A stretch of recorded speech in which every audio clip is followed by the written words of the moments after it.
News ভ্যানগার্ডের খবরের জের অবশেষে টনক নড়ল এবার মহকুমা প্রশাসনের। নিউজ ভ্যানগার্ড গতকাল খবর তুলে ধরেছিল যেখানে এক বাংলাদেশি বাসিন্দা ত্রিপুরায় এসে বাড়ি করে এখানে বাসস্থান করছিল, আর এই সংক্রান্ত খবর প্রকাশিত হতেই এবার প্রশাসনিক আধিকারিকরা আজ সকালেই বাড়িতে যান এবং সেখানে গিয়ে সমস্ত কাগজপত্র যাচাই করে। আমরা দেখাবো সেই ছবি। আপনারা দেখতে পাচ্ছেন যে বাংলাদেশের ফেনী জেলার এক বাসিন্দা প্রফুল্ল কুমার নাথ, যিনি বিলোনিয়া পৌর পরিষদের 6 নম্বর ওয়ার্ডের সাতমোড়া এলাকায় বাড়ি নির্মাণের কাজ করছিলেন। আর এই খবর গতকালই নিউজ ভ্যানগার্ড কিন্তু আপনাদের সামনে তুলে ধরেছে। তবে এই নিউজ ভ্যানগার্ডের খবরের জের অবশেষে মহকুমা শাসকের নির্দেশে তদন্তে নামলেন প্রশাসনের আধিকারিকরা। আজ গিয়ে আধিকারিকরা দেখতে পাননি বাংলাদেশি সেই নাগরিককে, তবে আধিকারিকরা এলাকাবাসী সহ আত্মীয় স্বজনদের সাথে কথা বলে জানতে পারেন এই প্রফুল্ল কুমার নাথের বাড়ি বাংলাদেশ এবং সেখানেই সে বসবাস করতেন। তদন্তে আধিকারিকরা প্রফুল্ল কুমার ভারতীয় নাগরিকত্বের সার্টিফিকেট হাতে পেয়েছেন, যার মধ্যে বসবাসের ঠিকানা বিলোনিয়া রতনপুর। ভারতবর্ষে বৈধ নাগরিকত্ব সুযোগ না থাকার পরেও প্রফুল্ল কুমার নাথ কিভাবে দ্বৈত নাগরিক পেলেন তা নিয়ে অবশ্যই চাঞ্চল্য সৃষ্টি হয়েছে। এই বিষয়ে কি বলছেন প্রশাসনিক আধিকারিকগণ, শোনাবো। আমরা এই বিগত 2 দিন আগে একটা নিউজে উঠছিল যে মানে একজন প্রফুল্ল কুমার নাথ উনি মানে নিউজে আসছিলেন এখানে মানে ঘর বানাইতেছেন, কনস্ট্রাকশন করতেছেন। তো এস পার মানে ইনস্ট্রাকশন আমাদের মাননীয় মহকুমা শাসকের নির্দেশে আমরা এখানে ভিজিটে আসলাম। দেখলাম এইখানের মধ্যে ঠিকই আছে, এই যে আমার পিছনের জায়গাটার মধ্যে এখানে ঘর একটা অর্ধ মানে প্রায় ঘরটা মানে অর্ধসমাপ্ত অবস্থায় আছে। তো এই কাজ মনে হয় চলছে এখানে। আজকে ওনারা মানে আসার পর দেখলাম এখানে কেউ নাই। তো যে ভদ্রলোক মানে এগেনস্টে মানে নিউজে এসেছিল যে ওইটা আমরা দেখলাম ওনার আশপাশে কোনখানে থাকে ভাড়া, এখানে ভাড়া থাকে, যে বাড়িতে ভাড়া থাকে ওনার বাড়িতে বাড়ির মালিকের সাথে কথা বললাম। উনি বললেন যে 10 দিন মানে উনি ভাড়া নিচ্ছেন এই ঘরের মধ্যে। তো ভাড়া নেওয়ার পর ওনার কাছে যে ভাড়া মালিকের যে কাগজপত্র ওনার মানে প্রফুল্লনাথের কাগজপত্র দেখাইছেন, ওইটার মধ্যে 1994 সনে এই জায়গাটা কিনা ইয়া অনুযায়ী ডিট অনুযায়ী, আর নাম জারি হয়েছে গিয়া 2018-18 দিকে। তো আর ওনার ভদ্রলোকের যে প্রফুল্ল কুমার নাথের ওনার সিটিজেনশিপটা দেখলাম বিলোনিয়া এসডিএম অফিস থেকে ইস্যু করা 1993 সনে। এখন তো মানে যে জিনিসটা ওইটাই দেখতে চাইছি যে কি ব্যাপারটা, কি কাগজপত্র ব্যাপার। আমি এই অনুযায়ী তো এখানে যে সিটিজেনশিপের মধ্যে যে ইয়াটা লেখা আছে এখানে রতনপুর। আচ্ছা, রতনপুর বিলোনিয়া এইভাবে লেখা। কি বাংলাদেশি নাকি বাড়ির মালিক? ইনি তো বাড়ির মালিক তো এখানে আমাদের চাকরি করেন, নাম এখানে আসার পর জানলাম। কিন্তু বাড়ির মালিকের যে ওয়াইফ উনি যে বললেন যে ভদ্রলোকের মানে তারা যে কাগজপত্র রতনপুর বাড়ি। কিন্তু আমি জিজ্ঞেস করছিলাম যে আপনি কি জানেন যে আপনার এই ভারতীয় এগেইনস্টে অভিযোগ যে উনি বাংলাদেশের থেকে? উনি বলেন উনি জানেন। হ্যাঁ, রিলেটিভ এখানে 2-1 রিলেটিভ, তারা মানে যদিও মানে রিলেটিভ বললেন 2-1 যে আমাদের একজন রিলেটিভ উনি একজন বয়স্ক মহিলা ছিলেন এখানে। ওনার কাছ থেকে জিজ্ঞেস করলাম, উনি বললেন যে মানে ওনার মানে কাকাতো বোন। আপনারা শুনলেন ওনার এই বক্তব্য। প্রশাসনিক আধিকারিকরা জানাচ্ছেন যে ইতিমধ্যেই সমস্তটা বিষয় পাড়া পড়শি থেকে জানা হচ্ছে, তিনি জানছেন। ঠিক অন্যদিকে কি কাগজপত্র রয়েছে সেটা অবশ্যই তিনি খতিয়ে দেখছেন।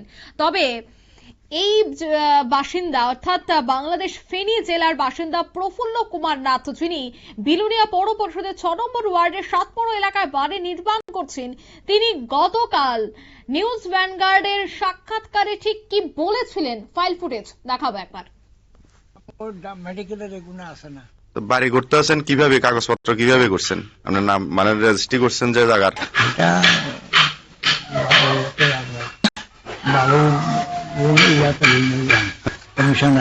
কাউন্সিলরে জানে, বুঝছি। মানে অবৈধভাবে বাংলাদেশি আনিয়ারে সাতমুড়ার ভিতরে মানে বাড়ি করাইলেন নাকি?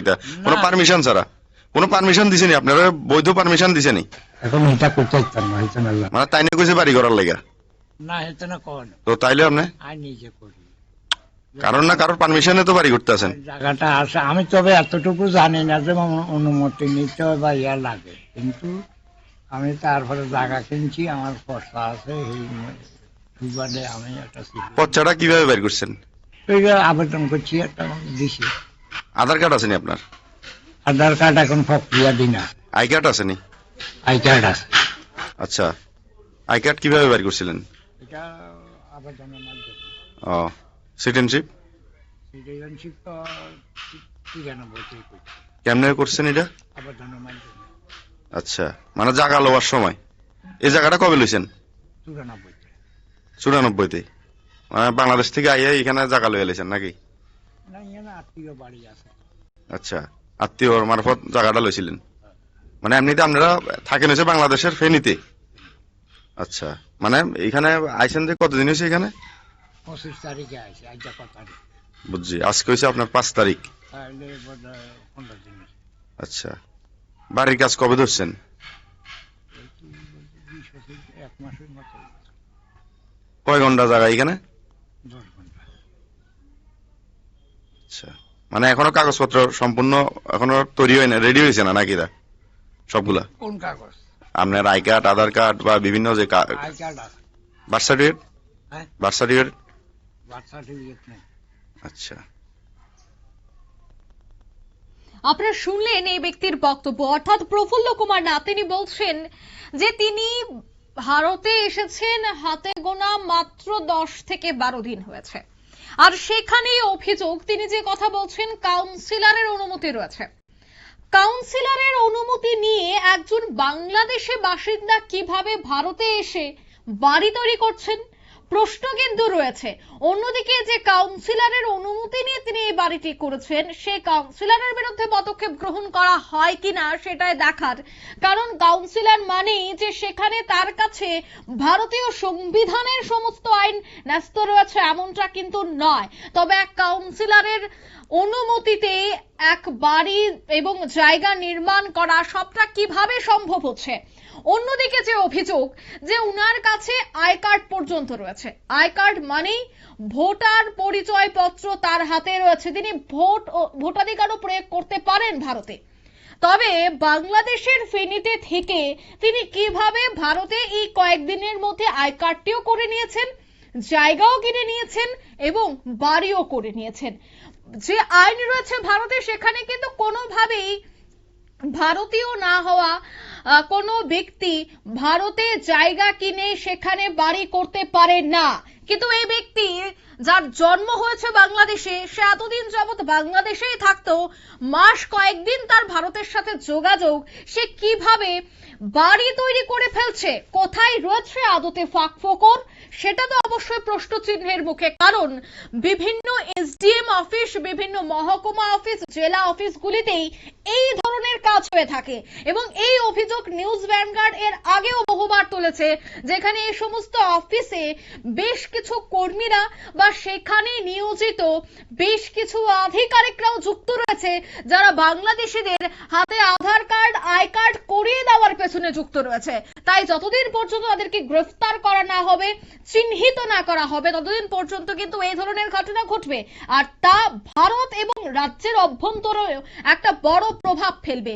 কারণ রাজ্যের অভ্যন্তরে প্রভাব ফেলা, কারণ বাংলাদেশ থেকে বহিরাগতরা ভারতে এসে ত্রিপুরায় এসে জায়গা করে নেওয়া। ত্রিপুরা একটি ছোট্ট রাজ্য, যেখানে জাতি, ধর্ম, বর্ণ নির্বিশেষে প্রত্যেকের বসবাস, এবং এই জায়গায় একজন বাংলাদেশ থেকে এসে এখানে বাড়ি করে নেওয়া, তাও আবার কাউন্সিলরের অনুমতি নিয়ে, একেবারে অবিশ্বাস্য একটা বিষয়।